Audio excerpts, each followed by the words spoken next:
Happy Canada Day, fuckers. I just want to congratulate everyone, wish everyone a happy Canada Day. The best country on planet Earth. That's why I'm wearing this Canada soccer jersey today. Don't get it twisted. Today, of course, it's going to be an episode for football, for soccer. But since this episode will be uploaded on the 1st of July, I just want to wish everyone a happy Canada Day. The greatest country on planet Earth. I just want to say how grateful I am for everything they've done for me and my parents, especially for my parents.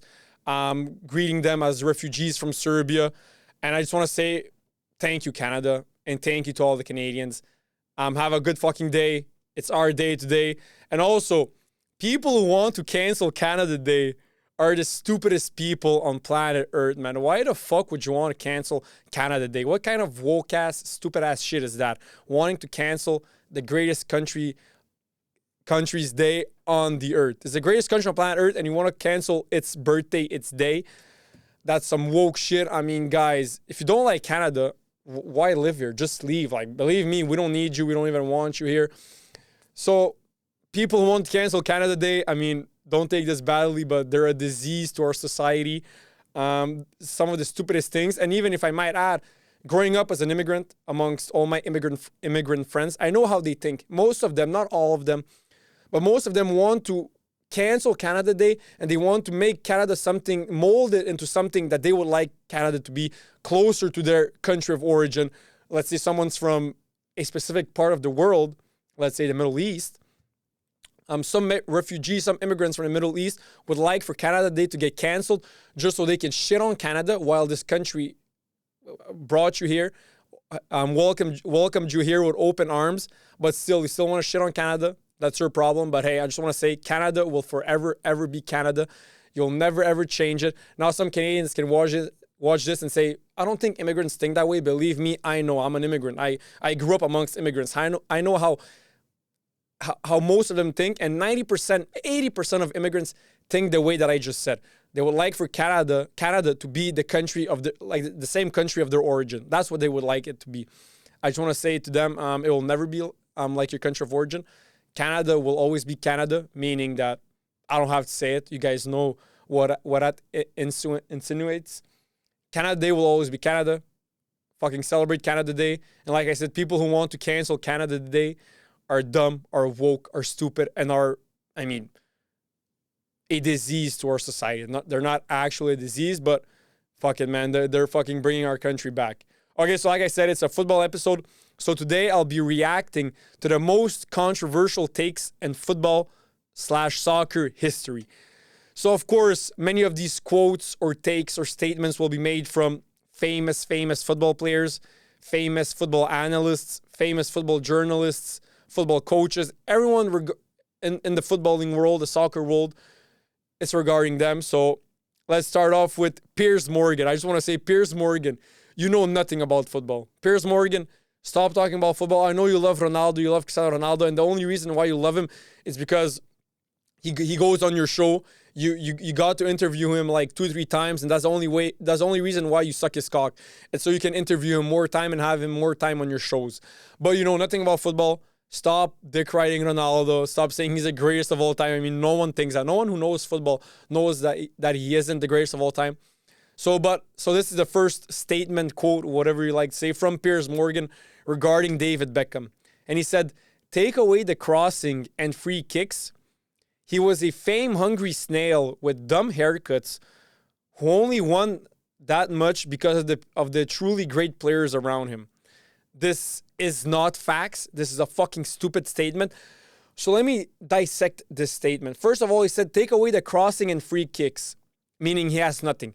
David Beckham is an amazing player, amazing. One of the legends of football history and one of the greatest English players to ever play the game. He's a fucking legend. I think he's just a little bit jealous of David Beckham. Then he said he was fame hungry. Now, maybe, I mean, there's nothing wrong there. Maybe he did seek fame, marrying Posh Spice. I mean, he probably fell in love with her. That's number one. But I think that, you know what, he went a lot into modeling, a little bit into acting. He really loved, like, the fame scene, which, I mean, there's nothing wrong there, and Piers Morgan, if you were a footballer and you were as good looking as David Beckham, no Diddy, but if you were as good looking as David Beckham was, you would also be fame hungry and looking for fame because you know that you can look for it, be in search of it, and then marry very famous and beautiful women like Posh Spice Victoria Beckham. So with dumb haircuts, I mean, we all know he had amazing haircuts. David Beckham is probably the most swag player of all time. He's the swaggest football player of all time, and that's a fact. He's also, I mean, no Diddy's probably also the best looking football player to ever exist. I mean, it's also a fact. And so this is also done with dumb haircuts. That's not true. Piers Morgan, that was a wild take. Who only won that much because of the truly great players around him. I'm sorry. Yes, he was surrounded by very good players at Man United or at AC Milan or at Real Madrid. But he was also an amazing, amazing player, David Beckham. He's a legend, like I said, one of the greatest English players to ever play the game. And this quote, this take from Piers Morgan regarding David Beckham is ludicrous and is fucking stupid. Again, next quote, next take from Piers Morgan. So Piers Morgan did his top 10 all-time GOATs regarding all sports. His first GOAT of all sports is Sir Don Bradman. First of all, who the fuck is Sir Don Bradman? I went to Google him. He's a cricket player from England.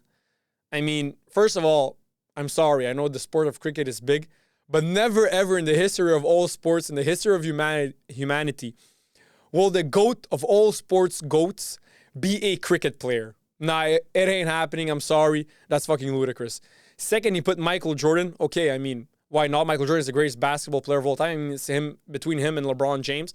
I'm a basketball fan. I'm not a big NBA fan, basketball fan. So I don't know who's better between Jordan and LeBron. I don't really care. But I understand why someone would put Michael Jordan as second. Even first will make sense, but Sir Don Bradman, that's fucking ludicrous. Third, he put Muhammad Ali. I agree. Muhammad Ali is probably the greatest boxer of all time. Him and Floyd Mayweather, in my opinion, I love boxing a lot. And in my opinion, Mayweather and Muhammad Ali are the two greatest boxers of all time. Also, Mike Tyson and many other great boxers. Fourth, he put Usain Bolt. I agree. He's the greatest sprinter of all time. No one's faster than him. Probably no one will ever be faster than him. Now, of course, records are meant to be broken, but Usain Bolt was so fucked up. I don't see anyone surpassing Usain Bolt. And then, fifth, he put Cristiano Ronaldo. Now, I don't mind you putting Cristiano Ronaldo as the fifth greatest sports athlete of all time, as fifth greatest GOAT of all time regarding sports. I don't mind it. But you cannot put him fifth if Messi isn't in the top four. You can only put him fifth if then you put Messi in the top four, meaning you put Messi above Cristiano Ronaldo. But in this list, the top four, you didn't put Lionel Messi, and then in fifth place, you put Cristiano Ronaldo. Meaning that, in your opinion, Piers Morgan, Ronaldo is a greater GOAT, is a bigger GOAT than Lionel Andres Messi. And not only that, I mean, the top four, since Ronaldo is fifth, the top four, there isn't a single European football player. So you're basically saying right now that Cristiano Ronaldo is the greatest football player of all time, that he's the GOAT of all GOATs in European football.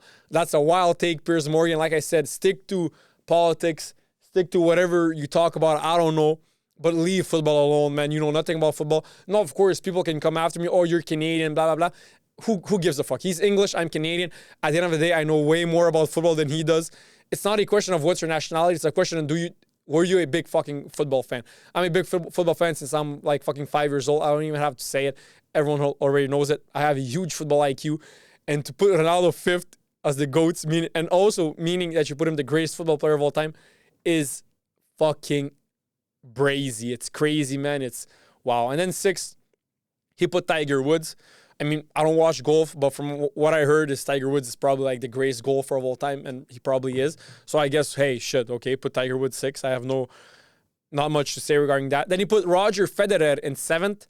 Now, I'm not the biggest tennis fan. I love tennis because of Novak Djokovic, especially he's Serbian, and also just in general, I love tennis. But I feel like Djokovic is the GOAT. I mean, he won more Grand Slams. He has like 24 or 25 Grand Slams. Federer has, 20 or 18? No, he has 20, right? Yeah, he has 20 Grand Slams. I mean, Djokovic has won way more Grand Slams. And in tennis, since it's an individual sport, it's not a team sport, what you win, the honors you win count a lot because it's all thanks to you, or it's all thanks to you because it's not a team sport. You're the only one winning it. It's not like soccer that when a team wins a Champions League, it doesn't necessarily mean that you're the best player on that team, meaning you're the best player in the world because you won the Champions League. The team won it. You didn't. I mean, yes, you won it, but a team won it. But in tennis, it's individual sport, so what you win counts a lot. In 8, he put Michael Phelps. I mean, Michael Phelps should have probably been higher in this list. From what I heard, he's the greatest Olympian of all time, won the most gold medals of all time. So 8 is crazy. 9, Wayne Gretzky, my Canadian brother. I mean, he's the greatest hockey player of all time. I don't know hockey a lot, but all my friends who do know hockey a lot, they always say, like, he's by far the greatest hockey player of all time. So, I mean, I guess that makes sense. And 10th, he put Ayrton Senna, Formula 1 driver, Brazilian, rest in peace. He's dead. But I feel like Michael Schumacher won more titles. He won 7. And also Lewis Hamilton also won 7. And Ayrton Senna, of course, he died young while racing. So maybe he would have won more. But I think he only has 3 world titles, so that's less than Lewis Hamilton and Michael Schumacher. So I feel like Michael Schumacher and Lewis Hamilton are the greatest of all time. But maybe Ayrton Senna, like talent-wise, maybe he's better as a driver. But like I said, I love Formula 1, but I'm not the biggest Formula 1 driver. Okay, so this next take or quote is from Rio Ferdinand. He said, "Neither Yamal nor Vinicius nor Haaland nor Mbappe can do what Cristiano did." I agree to this so. So Yamal has the potential to win more than Ronaldo and to be a greater GOAT than Ronaldo. Why? Because if you look at talent, if you look at potential, if you look at skill sets, Yamal has more skill sets, has more talent than Ronaldo had. And now, Ronaldo, I mean, Yamal is only 17. I mean, he has another 15 years where he can completely dominate the game, like easily. In those 15 years, he has the possibility, now of course with circumstances and many other things need to happen, but he has the possibility to accomplish more than Cristiano Ronaldo, Lamine Yamal. He does. But Vinicius doesn't, Haaland doesn't, and Mbappe doesn't. So I agree so with the stake from Rio Ferdinand, but if I'm being honest, Lamine Yamal has the potential to be a greater player than Cristiano Ronaldo was because he has more talent and he's just a better player, has a better skill set, better dribbling, better vision, better passing, better IQ, better a lot of things. Now, is he gonna accomplish more? We don't know. Ronaldo accomplished a fucking lot. Ronaldo accomplished CR7. But like I said, Yamal is only 17 and he already almost completed football, man. He won the Euro. He won the league. He's going to win the Ballon d'Or like next year probably. He's maybe going to win the World Cup. I mean, it's just crazy. Fuck, I mean, that's why, I mean, Lamine Yamal, this take from Rio Ferdinand, I agree so, but Lamine Yamal has the potential to take over Ronaldo. Next take is from Rafinha, and he said, "It's a shame to give up my vacation to play something we're forced to play. At no point were the players asked about the dates or whether they wanted to participate regarding the Club World Cup." Now, I agree so to this take. Why? Well, I mean, why did he even have this take? I mean, Barca aren't even in the Club World Cup. Yeah, Barca aren't even playing in a Club World Cup. But hey, I feel like he's talking for other players. And we all know FIFA, the only reason the Club World Cup exists and why it's playing currently is just so that FIFA can make more money. It's all about money. But I understand, I mean, guys, these European players, these top ballers who play in Europe in the top 5 leagues, all year long, they have like close to 100 games, man.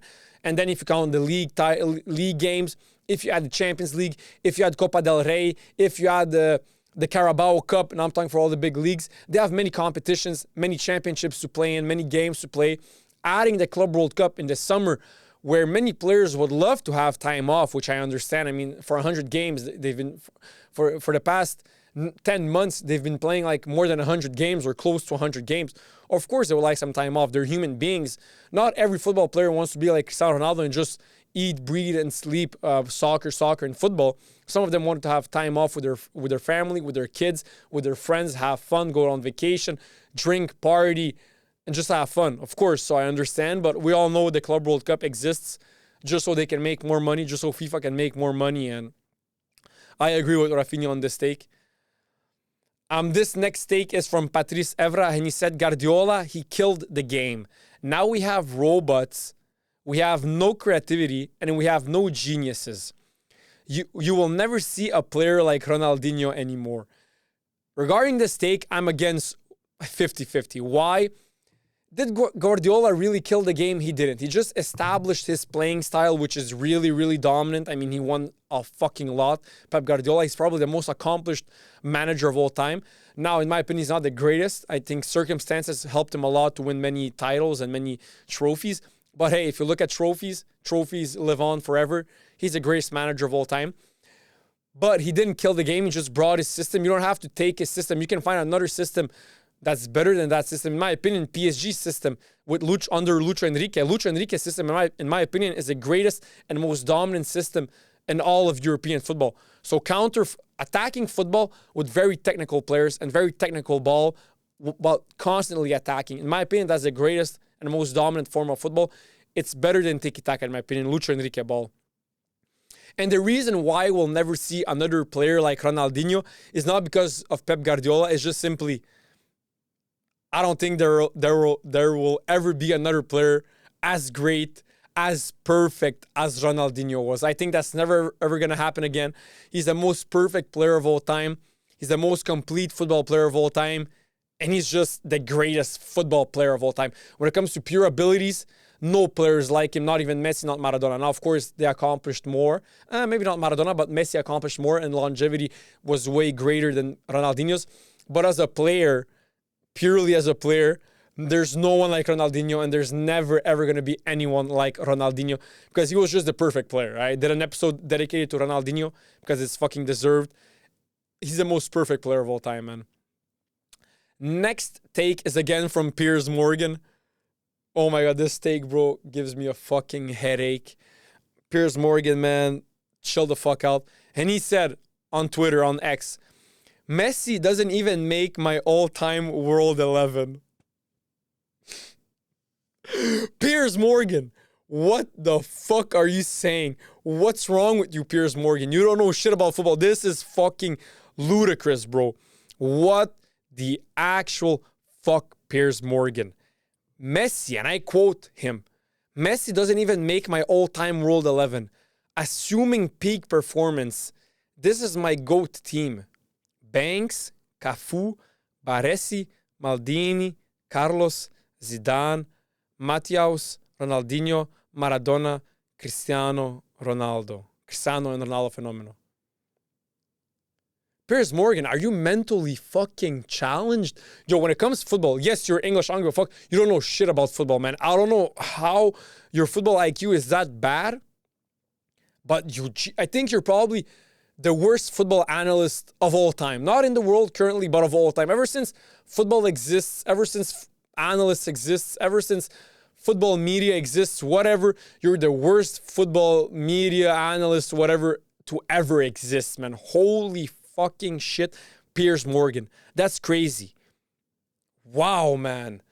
Yo, go get yourself checked regarding football IQ. Now, many other things I agree with you when it comes to world politics and whatever. But when it comes to football, Piers Morgan, you don't know shit about football, man. Holy fucking shit, bro. Leave football alone, bro. I know you love Ronaldo, and hey, you have all the right to love him. But, bro, leave football alone. Okay, so next take was from Maradona and Pele. And they said, Messi is a great player, but he has no personality to be a leader.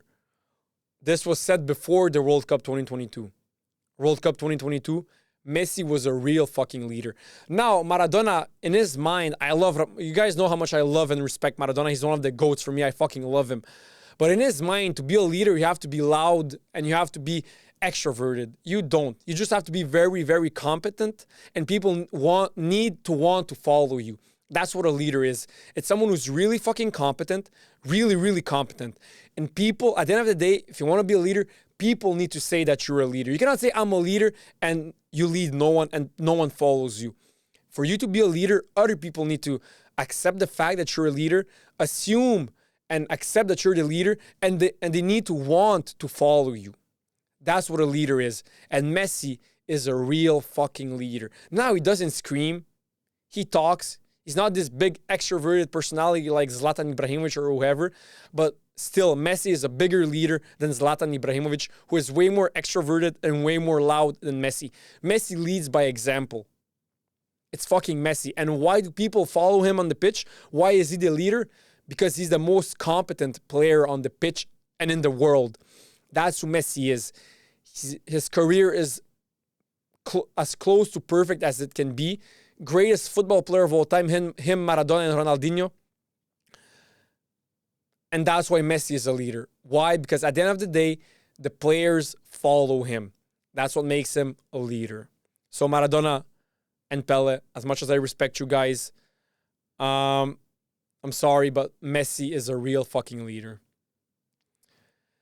So this is another take from Arsene Wenger. He said, in 20 years, referees will be replaced by AI. Now, of course, as we all know, AI is getting fucking crazy. It's exponential. It's just getting bigger and bigger and bigger. But I always had the same take. AI is going to exist and it's going to be there to serve human beings and, quote unquote, to be our bitches. AI will exist to be our bitches, to serve us humans. That's why AI will exist. Of course, it will reach astronomical figures, astronomical numbers, but it's always going to be there to serve us. And of course, now maybe we're going to replace some jobs with AI, but not all jobs. Some jobs, there's always going to be a human being. And in my opinion, referees, it's always going to be human referees. Because like it or not, you're always going to need to have that human touch to speak with players, with coaches, with managers, and with sideline officials. You're going to need that human touch that AI, in my opinion, will never, ever have. As long as humans exist, humans will always be above AI, and AI will never have the human touch, the human creativity, the human judgment that a human can have. It will never have the human brain. AI will never have a human brain. That's why I disagree with this statement. Maybe when it comes to offside, maybe referees on the sidelines will lose their job because that's only offside or not offside. But even there, from time to time, I mean, they're a team with the main referee, so even there, maybe even then AI won't take their place. But I don't agree with this take from Arsene Wenger that in 20 years referees will be replaced by AI. So it is what it is. Next take is from Pep Guardiola, and he said, my Barcelona is the best team in football history, meaning his 2011 Barcelona and 2011 and 2009 Barca when they won the Champions League with Pep Guardiola. Phenomenal team, especially 2011. That's like the greatest Barcelona team under Pep. Now, in my opinion, fuck, man. And like, I agree to his take. It's one of the greatest 11s of all time, the 2011 Barcelona. But it's tied with the 2015 Barcelona. That's my take. The 2015 Barcelona with Messi, Suarez, Neymar up front. In middle of the field, Rakitic, Busquets, Iniesta. Then Dani Alves, Piqué, Mascherano, and Jordi Alba and Ter Stegen. In my opinion, it's equivalent to Pep Guardiola's 2011 Barca with Pedro, David Villa, Messi, Busquets, Xavi, Iniesta. Fucking crazy. And then Dani Alves, Piqué, Puyol, and Eric Abidal with Victor Valdes in goal. In my opinion, they're the same level. I prefer, personally, the 2015 Barca because Neymar was there, man. I fucking love Neymar. I'm a big Neymar fanboy. I admit it. After Messi, he's my favorite player. And also the way they played 2015 Barca, it wasn't tiki-taka. I mean, like it or not, they're so technical. They're always going to have tiki-taka in placed. But they were way more attacking and way more technical on the wings since there was Messi and Neymar. Villa and Pedri, David Villa and Pedri are phenomenal.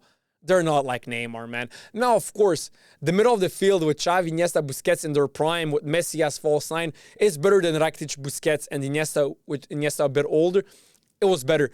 But that attack with Suarez, Messi, and Neymar is the greatest attacking trio of all time. MSN, it will never be replaced. It will never happen again. It never happened. It happened in the past. I cannot even understand how there was ever a debate between BBC and MSN, Bale, Benzema, and Cristiano, and Messi, Suarez, Neymar. It's no debate. It's not even close. I mean, MSN is the greatest attacking trio of all time. So that's why, regarding Pep Guardiola's take that his Barca is the greatest team of all time, I mean, it's true, but there's also the 2015 Barca, which in my opinion is equivalent to the 2011 Barca. In my opinion, they're the same. I personally prefer the 2015 Barca because of Neymar. Next take. So this next take is from Jamie Carragher, and he said Steven Gerrard carried Liverpool more than any player carried any club. I don't agree. Steven Gerrard, a fucking legend. I love Stevie G, man. One of the greatest football players of all time, one of the greatest midfielders of all time, and by far one of the greatest English players of all time. There's no debating it. But there isn't a single player who carried Barca more than Lionel Messi. Lionel Messi, there's no one who carried his team more than Lionel Messi. Now, of course, people can say, oh, he had Xavi, Iniesta, Busquets. Still, even then, the main player was Messi. They all depended more on Messi than Messi depended on them. Even in 2015, Barca, they all depended more on Messi than Messi depended on them. And then after 2015, 2016, 2017, 2018, 2019, 2020, and 2021, that Barca wasn't as good as 2015 and 2011 Barca. And just the fact that Messi accomplished everything he did with Barca in those years, while Barca weren't the best team, they depended so fucking much on Messi those years, and Messi carried so much Barca those years. It was fucking crazy, man. It was crazy. That team, 2019 against Liverpool, the first game, Messi went crazy against Liverpool in the quarterfinals. Went fucking crazy, man. Like, or was it the semifinals? Semifinals, I think. He went crazy. But like or not, football is a team sport, right? So when you have fucking Dembele missing an open net, what the fuck do you want Messi to do? Messi, in that play, he took the ball, brought it to the box. There was 3 players on Messi, 3 players. And he took out all those 3 players with one pass, left Dembele in the box alone against the goalkeeper. Open net, basically, and he fucking chokes. What more do you want from Messi, guys? So that's why, regarding this take from Jamie Carragher regarding Gerrard carrying Liverpool, it's true. He carried Liverpool a lot because there was years under Brendan Rodgers and other managers where Liverpool was down the gutter. So he did carry Liverpool a lot. But no one carried his team as much than Lionel Messi did with Barcelona, man. I mean, fucking hell, man. How he carried that team, man, no one could have done that. And I mean, it's just crazy, man. And so I don't agree with his take. Next take is from Antonio Cassano. And he said, Cristiano is not among top 5 players in history. He just scores goals. I agree 100%. Now, when it comes to top 5 players, Cristiano Ronaldo cannot be in the top 5 players of all time. Why? He just scores goals. That's true. He just scores goals. Now, he does it at an astronomical number. Crazy numbers. The greatest goal scorer of all time after Lionel Messi. So he's the second greatest goal scorer of all time. So, of course, he's going to be in the top 10 talks of all time. But top 5, I'm sorry. You cannot be in the top 5 talks of all time if you only score goals. When there's Ronaldinho, when there's Maradona, Pele, Messi, Ronaldo, Fenomeno, not Johan Cruyff, but when you have those players, you cannot put Cristiano Ronaldo in the top five talks of all time. You cannot. Why? Because he only scores goals. Now he does it at a crazy number, at a crazy rate. So that's why I put him top 10. But to put him top 5, it's crazy. He doesn't deserve to be there. Like I said, he's the second greatest goal scorer of all time after Lionel Messi. So he deserves to be in the top 10 talks, but not top 5. So I agree with Antonio Cassano on this take. Next take is from Josep Maria Bartomeu, former Barca president. He said, selling Neymar was the best decision for the club. I don't fucking agree. That was probably one of the worst decisions after selling Lionel Messi. That was fucking crazy, man. Selling Neymar should have stayed at Barca. And then when Messi was getting older, Messi would have just passed the crown to Neymar, and Neymar would have fucking demolished Europe with Barca. He would have had, right now, 3 Ballon d'Ors under his name, and he would have won the Champions League again. He would have won so many shit with Barca, and he would have, right now, 3 Ballon d'Ors. But since he left, he went to PSG, everything fucked up. He was good at PSG for 1 or 2 years, but then he got injured, wasn't serious. But if he would have stayed at Barca under Messi, if Messi would have taken him under his wings, which he would have done, and which he was basically doing, Neymar would right now have 3 Ballon d'Ors and be a way more accomplished player and would be in the top 6 of all-time talks. He would be above Ronaldo by far. He's a way better player, but that was one of the worst decisions Neymar has ever done, was leaving Barca. So I don't agree with this take from Bartomeu.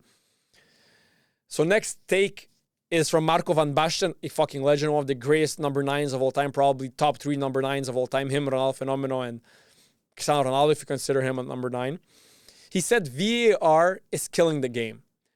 Now I understand his take.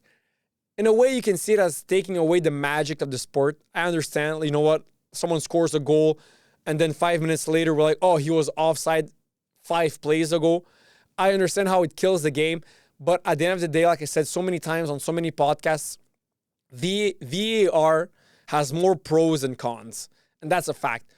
Now, like I said, it kills some aspects of the game, but it emphasizes way more good aspects, and it has way more pros and cons. So I don't agree on this take from Marco van Basten, but I understand the take. Like you can debate, you can argue the fact that he's right, but in my opinion, VAR didn't kill the game. It brought more to the game, and it has more pros and cons.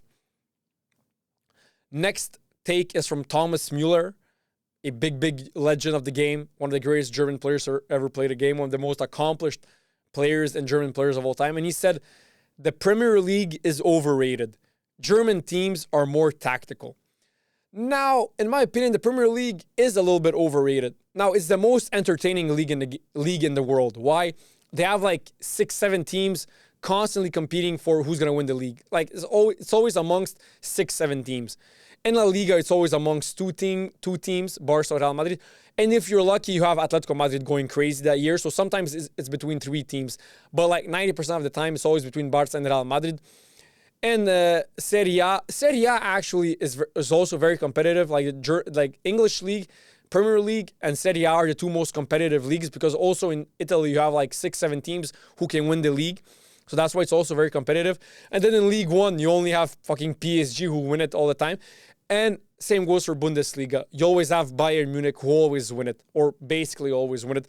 I know last year it was Leverkusen under Xabi Alonso. But for the past 20 years, Bayern Munich have won the league like 20 times. So it's always between like Bayern Munich and Bayern Munich. So that's why I understand why people overrate and overhype the Premier League so much. It's because it's the most competitive league there is. And then after that, it's Serie A. And then after that, in my opinion, it's La Liga. And then you have Bundesliga and then Liga 1. That's, in my opinion, the most competitive leagues. But it's not the best quality of football. It's not. I feel like right now, La Liga is the best quality of football. And before La Liga, it was Serie A. Serie A were the kings of football since the 80s, 90s, and early 2000s. Only recently, with the arrival of Messi and Ronaldo in the La Liga, did La Liga become the greatest league in the world. But before that, it was Serie A. We all know the early 2000s, from 2000 to 2010, it was Serie A and Premier League. Before that, it was all about Serie A. The 80s and the 90s, it was all about Serie A. Early 2000s, it was all about Serie A. And since 2010, you can say it's La Liga and the Premier League. So that's why I understand that the stake from Thomas Müller. But German teams aren't more tactical than English teams. I mean, it's not true. It's not a fact. Bundesliga is not the worst league, but it's the worst league after League 1 of the top 5 leagues in Europe. Next take is from Iker Casillas regarding managers. And he said, some managers think they invented football, let the players play. This is a fact when managers have a problem with putting their egos aside and letting players play. Like I always said, in European football, managers matter the least. Why? There's not really tactics in European football. I mean, there's some tactics. There's some basic tactics that all football players learn when they're young and they translate it into their game even when they're older. But in general, European football, there's not many tactics. It's basically you're on the pitch, let the magic happen. Who's going to win is going to win. Who's a better team with better players, better chemistry, they're going to win. There's not that much tactics. So that's why managers in football, they're more like psychologists. They need to know how to talk to players and how to motivate players to want to go on the pitch and play their best. That's what a manager in European football is. Now in other sports like basketball, where there's many plays, many tactics, many different plays, managers matter a lot when it comes to tactics. Or in American football, with American football coaches, I guess they call them, every single second of the game, it's a play. So, of course, managers matter a lot in American football. But in European football, that's not the point. It's 90 minutes, 45 minutes, 15-minute break, and 45 minutes. And it's all about just play. Just play. So the managers in European football, they're more like psychologists, they're more like motivational speakers, they're more like motivators, and they're more like people person. They need to know how to talk to their players, how to motivate them, and how to bring out the best of their players on the pitch. And also, one thing managers in European football need to know how to do is know which player to put in which position. That's really fucking important in European football. Because sometimes managers, they take a center back and put him as a right winger and he's fucking phenomenal. They take a right back, put him as left winger and he's phenomenal. Or they take a right winger, put him as left back and he's phenomenal. So sometimes managers, they decide that and they make fucking magic out of it. But when it comes to tactics, European football managers don't matter that much. And like I said, it's more about being a motivational speaker or a psychologist for their players. Next take is from Johan Cruyff. Rest in peace, the fucking legend, one of the greatest footballing IQs of all time, Johan Cruyff. He said, every disadvantage has its advantage. But English football has too many disadvantages.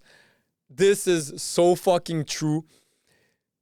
English people, England, you guys invented the sport, yes. But the way you guys play, like, not very beautiful, not very technical, just like bring the ball up front and kick and run in a way. There are its advantages, but there's so many disadvantages.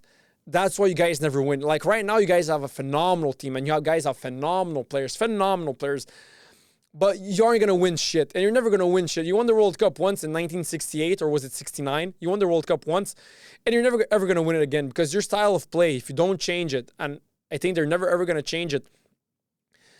There's too many disadvantages, like Johan Cruyff said, and not a lot of advantages.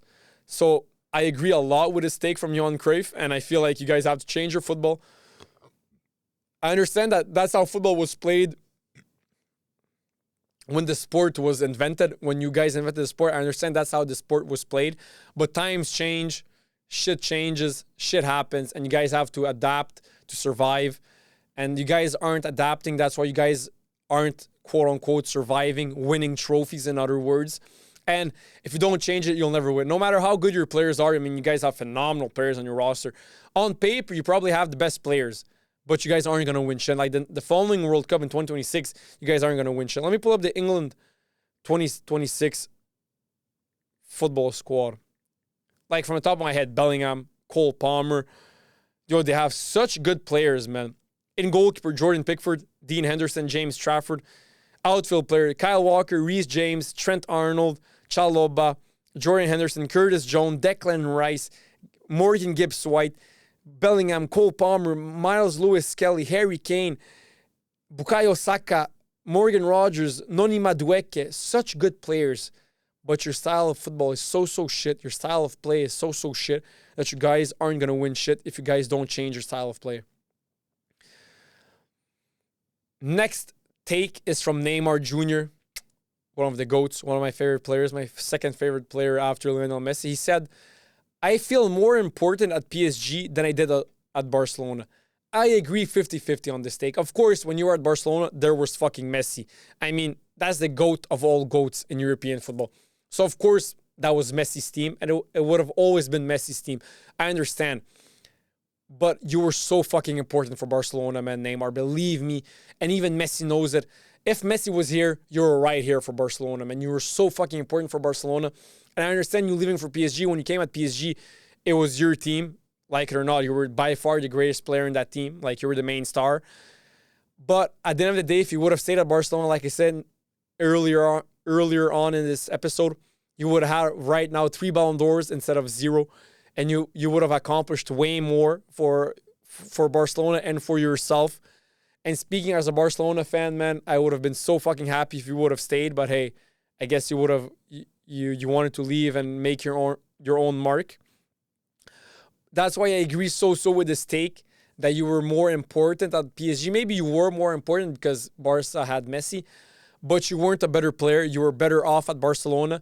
And believe me, Messi would have gave you that team. Messi isn't a big egoistic guy, egoistic player, only think about him, me. He would have taken you under his wings like he did from the beginning, and he would have given you that team, and you would have went crazy with that team, winning everything and having 3 Ballon d'Ors. So that's why I agree 50-50 with his take.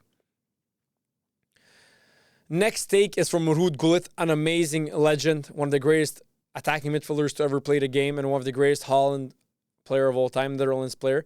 He said, Frank Lampard only looked good because Makelele and SCN did his dirty work. Again, I agree 50-50 with his take. Lampard is one of the football greatest midfielders of all time, one of the English GOATs regarding football. He was phenomenal, a really, really good midfielder.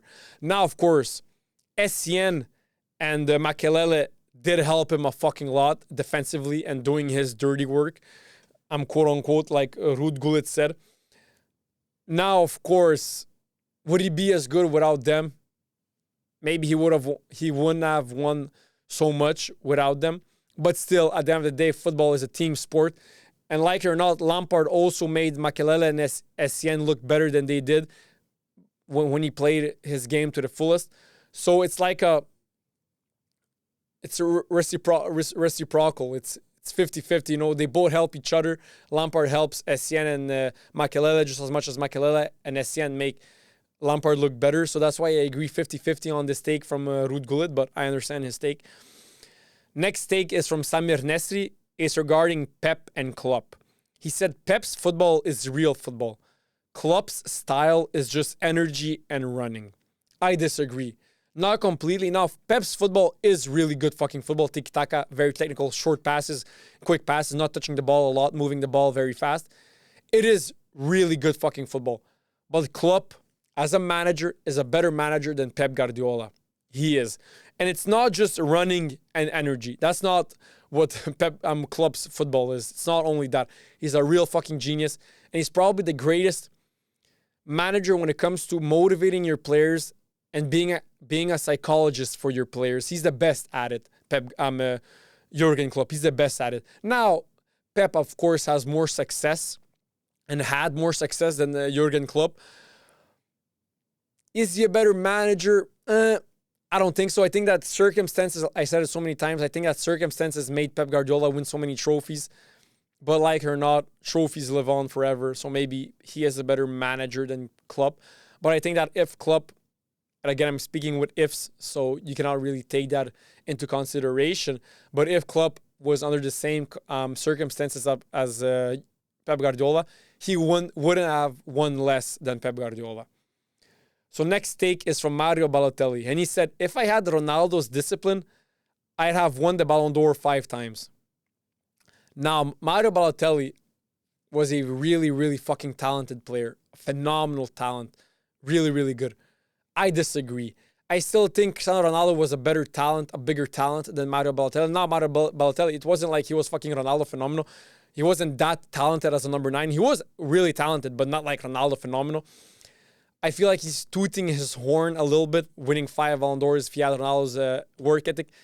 I disagree. Maybe he would have won 1 or 2 at the most. Even then, I mean, there was Messi and Ronaldo, Neymar, many other players. Maybe he would have never, ever won a Ballon d'Or, Mario Balotelli. He would have been way more accomplished and way more settled as a player. He would have won way more accolades.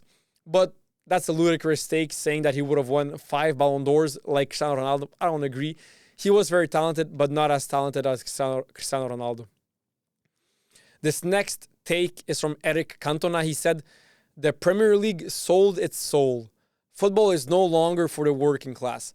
Now, of course, when football started off, of course, it was like poor. It was just starting off. So, of course, and also it started off in England since the English invented the sport. So, of course, in the beginning, it was for the working class. But times change, shit happens. Now football is global. It's a multi-billion-dollar business. And of course, money is going to change the sport since it's so global and since it's such a big money business. Of course, it's going to change the sport. It is what it is. I don't feel like the Premier League sold its soul. It just times change and changes happen for the best, and this change happened for the best because football, like I said, is so global and such a big business that it is what it is. This next take is from Xavi Hernandez, one of the greatest midfielders of all time, if not the greatest CM of all time. He said, possession is not just style, it's a moral superiority. Now, of course, I agree. I love when my team has a lot of possession because then they play with the ball. But I hate when it's all about possession and they just pass the ball and the possession isn't really good anymore. Of course, on paper, you had 75% possession. But if it's simple passes, two simple passes and not creative passes and just passing the ball backwards with like what Barca were doing at the end of the tiki-taka era with Pep Guardiola, they were just passing the ball backwards and then the other teams were fucking them. Just like Bayern fucked Barca in 2012 Champions League when they won 7-1 or 7-0. They won 7-0 against Barcelona in 2012 Champions League. That's what happens. Because their tiki-taka, before that, their tiki-taka was very good. It made a lot of sense because the passes were very creative and it was all going up front. But when you care too much about just tiki-taka, tiki, possession, tiki-taka, you end up just doing passes just so you do passes. And then they would do passes that didn't really matter, just making passes backwards, just so they kept the ball. But just because you have more possession doesn't mean you're going to win the game. At the end of the day, you need to win the game. Even if you have 20% possession, like Inter Milan had against Barcelona this Champions League semifinal, they still won the fucking game, right?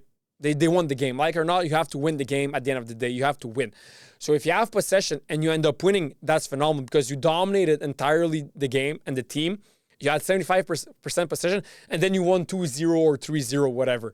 That's complete domination. But if you have 75% possession and then you lose 3-1, 3-0, whatever, and then you lose, what's the fucking point of having 75% possession? There's no point to it. So that's why I agree 50-50 with Xavi Hernandez's take regarding possession. Next take is from Ronaldo Fenomeno, and he said, Cristiano is a machine, but he's not better than me. I agree 100%. Ronaldo is a machine. Cristiano Ronaldo is a fucking machine. Won so much, his longevity is crazy, his career was crazy, but as a player, he is not better than Ronaldo Fenomeno. He was never a better player than Ronaldo Fenomeno, and I mean now he's 40 years old, it's over, his career is done. But I'm still going to say it. He's never, ever going to be a better player than Ronaldo Fenomeno. So I agree 100% with Ronaldo Fenomeno's take, saying that Cristiano Ronaldo is a machine, but he's not better than me. 100% facts, true facts. This next take is from Patrice Evra regarding Pep. And he said Pep doesn't like big personalities. He just wants players who obey. This is true regarding Pep. If you want to play under Pep, you cannot have a big personality. You cannot be an alpha male, quote unquote. You cannot be a big egoistic player because he'll just kick you off. Just like he did with Samuel Eto'o. That's why Eto'o doesn't love Pep Guardiola. Just like he did with Zlatan Ibrahimovic. Just like he did with Yaya Toure. Those are all players with big personalities, extroverted alpha males. And Pep Guardiola doesn't like them because he cannot control them and make them obey, quote unquote. You cannot make an alpha male obey. You cannot. But when Pep Guardiola likes players who obey, like Messi, Xavi, Iniesta, they aren't like these big personalities. As much as I love them, they aren't like alpha males, quote unquote, like Zlatan or like Eto'o or like Yaya Toure were. So this is true. But Mourinho, he loves big players with big personalities who are extroverted, who are alpha males, because he knows how to tame them, how to control them, and how to let them be who they are. And that's why those players who are alpha males, they fucking love Jose Mourinho. This is true regarding Patrice Evra, that Pep Guardiola doesn't love players who are alpha males, who have big personalities. Next quote is from Carlo Ancelotti. He said, defending well is an art, but nobody gives it Ballon d'Or credit. Yes, defending well can bring you a lot. Italy, it's all about defense. Italy, they live and die for defense, and they have 4 World Cups. They're the second team with the most World Cups. They have more than Argentina, more than France, more than many other teams. They have the most after Brazil, equaled with Germany. So, of course, defending well is an art. You can win a fucking lot. But it's normal that they don't give it Ballon d'Or credit because you cannot just be a player who defends, and then when it comes to creativity, dribbling, passing, vision, IQ, it's but you defend with all your heart. You cannot have Ballon d'Or credit. You cannot, because then if you have a Ronaldinho who's a fucking magician on the pitch, who's the greatest player to ever exist with Messi and Maradona, how can you give the Ballon d'Or to Cannavaro? I mean, you can. He won the Ballon d'Or. You can give him the Ballon d'Or, but not if there's a Messi, if there's a Kaká, if there's a Modric, if there's a Iniesta, if there's a Neymar, if there's a Maradona, if there's a Johan Cruyff, whatever. they're not as good as those players, man. I mean, like I said, the greatest players of all time are all number 10s, meaning they're either offensive midfielders, creative attacking midfielders, or creative wingers. You have to be a creative player to be one of the greatest players of all time and to be Ballon d'Or worthy. You have to be, so it's either you're offensive midfielder, who's the main creative player on the team, or you're on the wings, but you can play as an offensive midfielder, like Messi. He was right as a right winger, but we all know he was like a right winger going to an offensive midfielder, just like with Neymar. He was left winger, but you could easily put him as an attacking midfielder. Those are always the best players. Pele was a number 10, meaning a number 10 is like an attacking midfielder. Maradona was an attacking midfielder, a number 10. Ronaldinho was a number 10. Messi was a number 10. Johan Cruyff was a number 10. Neymar was a number 10. All the best players are number 10s. Not number 10 on your back, but your profile is a number 10. This next quote take is from Lucha Enrique, and he said, I would rather have 11 Neymars than one Cristiano Ronaldo. Fucking true. This is fucking true. I'd rather have 11 Neymars than 11 Cristianos. This is true. Why? Because Neymar as a player, just as much as Lucha Enrique knows it, he's a better player than Cristiano Ronaldo.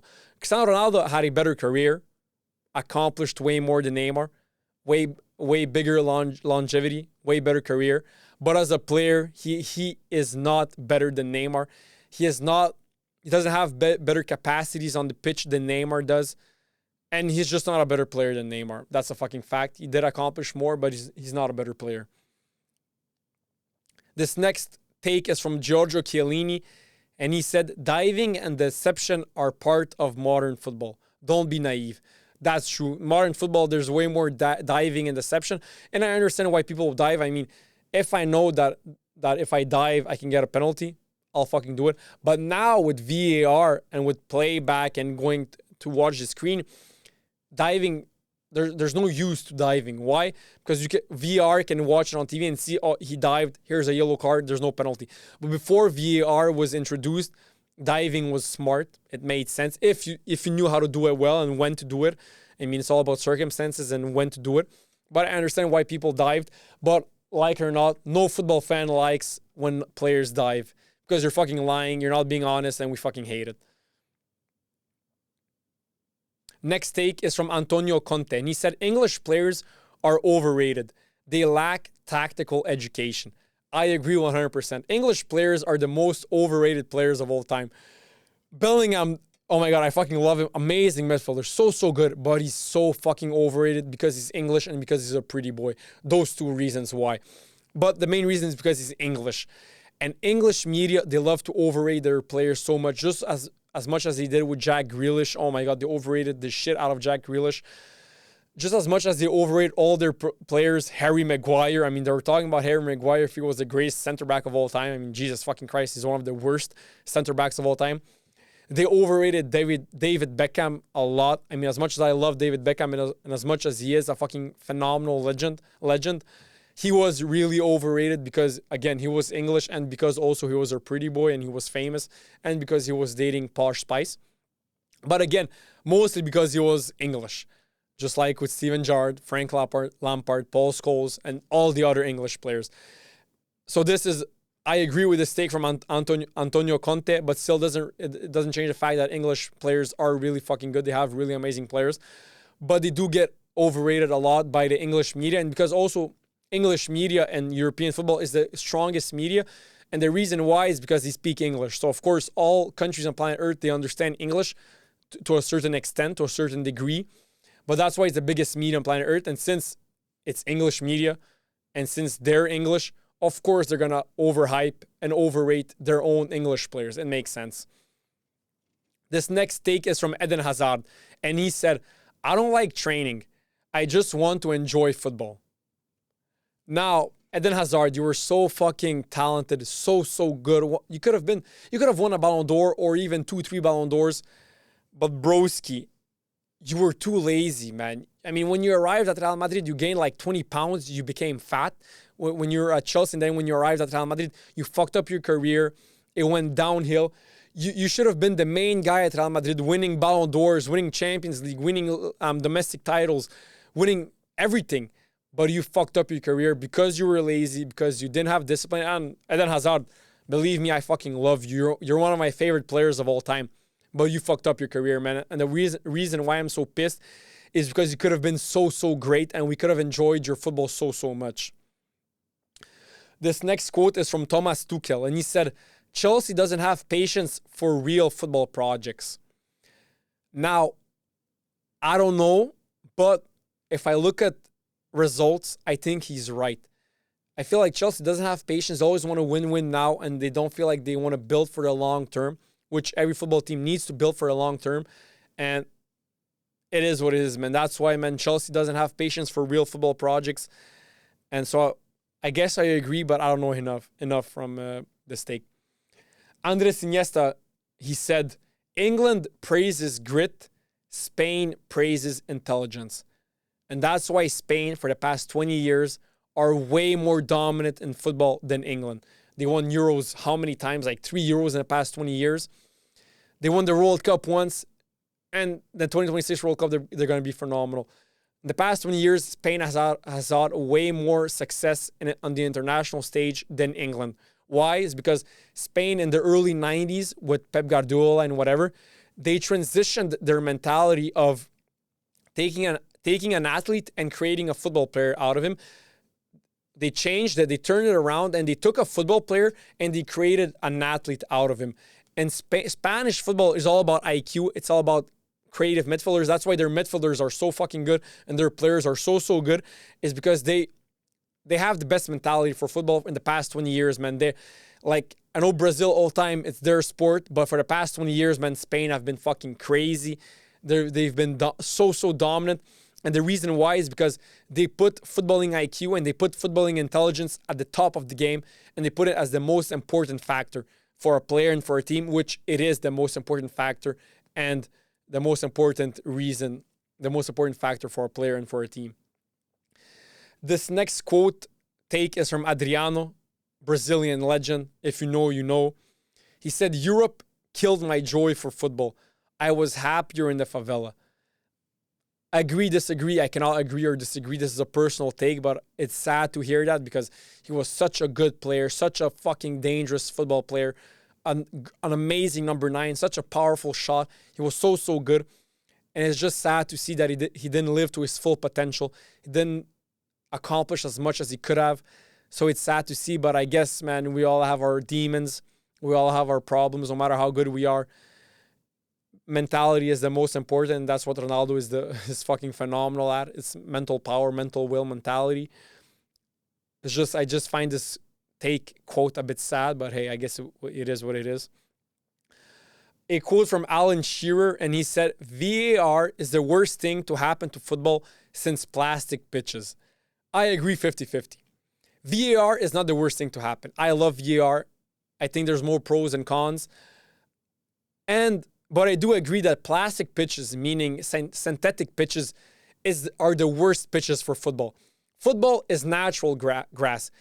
It's always been natural grass. It's natural grass right now. And it always needs to be natural grass. For all my football players out there, professional or amateur, if you play a lot of football and you're a real player, you know the difference between playing synthetic and playing on grass, on natural grass, if it's a good field. Now, I'm not talking about the shitty fields with all the bumps and whatever. Of course, if there's a lot of bumps and the field isn't right and the grass is fucking long, of course, synthetic is better. But if you take a peak natural grass and compare it to a peak synthetic field, there's no comparisons, man. It's night and day. It's heaven and hell. It's two completely different things. Natural grass is 1,000 times better than synthetic pitches. That's why I agree with Alan Shearer's take. Next quote take is from Zizou, Zinedine Zidane, and he said the Ballon d'Or is about politics, not talent. Again, I agree 50-50. Politics do play a big factor in who's going to win the Ballon d'Or because, like it or not, journalists decides who wins the Ballon d'Or. That's why I prefer personally FIFA the best, because it's managers and international captains who decide, and I prefer when it's like that than when it's journalists. Because journalists, they can have their biases more than international players or coaches. They don't play the game professionally, so I prefer when someone who's professional, who does play the game professionally, decides who's better. And of course, they can have their own biases. They can have their own demons, battling their own demons, having their own prejudices and whatever. And I mean, it is what it is. Like I said, in my opinion, Rodri should have not won the Ballon d'Or. Last year should have been Vini. But I feel like Vini, the reason why he didn't win the Ballon d'Or is because of his attitude and because he's black. Let's keep it honest. We all know there's probably some racist journalists regarding the Ballon d'Or. So, of course, the fact him being black didn't help him. Rodri is white, European. That did help him. That did play a big part. And also because Vini, I mean, he's an asshole. I'm gonna be honest. He does suffer a lot of racism. That's sad and that's true. But at the same time, it's not like he's this angel. He isn't. He's a bit of an asshole. He can be a dickhead at times. So that's why I'm 50-50 on this. But like I said so many times, Rodri winning the Ballon d'Or and Vini not winning the Ballon d'Or, it's not that crazy because Vini wasn't that better than Rodri that season. I mean, Rodri did win the Euro, and he was fucking phenomenal for Man City, one of their best players, if not their best players, him and Kevin De Bruyne. And he was probably the best player with Spain. Him, Nico Williams, and Lamine Yamal were the best players for Spain that tournament. So that's why it's not that crazy that Rodri won the Ballon d'Or, but of course him being white and European and not being that controversial and that much of a dickhead as much as Vini, that did help him win the Ballon d'Or. I mean, we're going to say it how it is. Next take is from Joey Barton, and he said, Neymar is a YouTube player. All tricks, no substance. I disagree 100%. First of all, Neymar, when you look at purely footballing abilities, he's one of the greatest football players of all time. He's top 7 in my opinion. Maradona's better than him. Pele, Messi, Ronaldinho, Ronaldo Fenomeno. And then there's Neymar. Neymar is just below those 5. He's not as talented or as good on the pitch with the ball as Ronaldinho, Fenomeno, Pele, Maradona, and Messi. He's not. But after those 5, purely ability-wise, he's the best there is, man, Neymar. So that's why I disagree 100% with Joey Barton's take. Next take is from Ronald Koeman. He was the former Barca manager. And he said, if Messi doesn't run, others have to work twice as hard. That's the truth. First of all, that's not true because Messi doesn't run. Why? Because when Messi has the fucking ball, he dribbles past like 3 players and he creates crazy plays and he scores so many goals. I mean, Messi has to rest, first of all. And second of all, everything that Messi does on the pitch, he can walk for 80 minutes and he'll still be the most dominant player on the pitch. And he'll still have the biggest impact on the pitch. Messi can fucking lay down on the pitch, wait for when his team has possession, get up, and then take the ball.